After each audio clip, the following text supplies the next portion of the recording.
তো দাদাভাই পিন কাটার জন্যে আমি গোলমাল হয়ে গেলো। তো দাদাভাই ইনার সাথে যে হাদসাটা হয়েছিল, যাই হোক ভুল হতে পারে, সেই ক্ষেত্রে কি করা যায় যে উভয় একটা মীমাংসা করতে হবে, বা গাড়িওয়ালাকে যদি মারপিট করেছিল তাহলে ছেড়ে দিলেনি কেন? अगर मारपीट क्या है तो छोड़े क्यों नहीं हैं? अगर मारपीट करने के बाद आपने पकड़ के इनको ले आए यहाँ पे हैं, कौन सी धारा है, कौन सी कानून है जो आप ड्राइवर का हाथ लगाए? ये किसने हक दिया?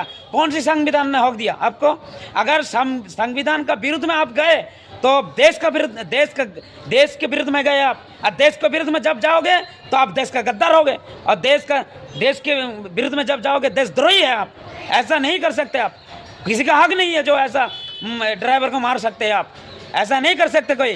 चलो कोई बात नहीं है, आपके साथ बिहार ड्राइवर महासंघ के साथ पूरा बंगाल ड्राइवर महासंघ है आपसे, तो आपके साथ हम लड़ेंगे, और जो करना है, जो किया है उसका भरपाई पूरी करेंगे।